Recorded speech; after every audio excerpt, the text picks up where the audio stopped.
আসসালামু আলাইকুম রহমতুল্লাহ। সম্মানিত ভিউয়ার্স, আমাদের এখানে জেনারেটর কাজ হচ্ছে।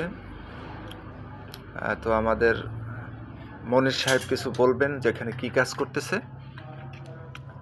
আপনারা এটা শুনলে বুঝতে পারবেন। যার যার প্রয়োজন আমাদের হোয়াটসঅ্যাপ নাম্বারে যোগাযোগ করবেন। ইনশাল্লাহ সকল সমস্যা আমরা করে থাকি সমাধান। মনির ভাই, এটা কি কাজ করতেছেন একটু বলেন তো। এই যে আপনার এটার ম্যাগনেটিং কন্ট্যাক্টের কাজ করতেছি। পাতিগুলো আপনার এই দেখাই গেছে, এইগুলো এখন ঠিক করা লাগবে। ঠিক করে আবার এটা লাগাই দেবো।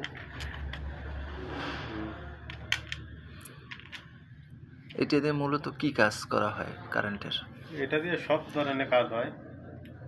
আপনার মোটর স্টার্টেলটা হয়, তারপরে টিএস বানানো হয়, অনেক ধরনের কাজ হয়। মূলত এটা হলো ওই যে কারেন্ট গেলে অটো স্টার্ট হয় জেনারেটর, এই ফাংশনটা এখানে, তাই না? হুম। আসসালামু আলাইকুম।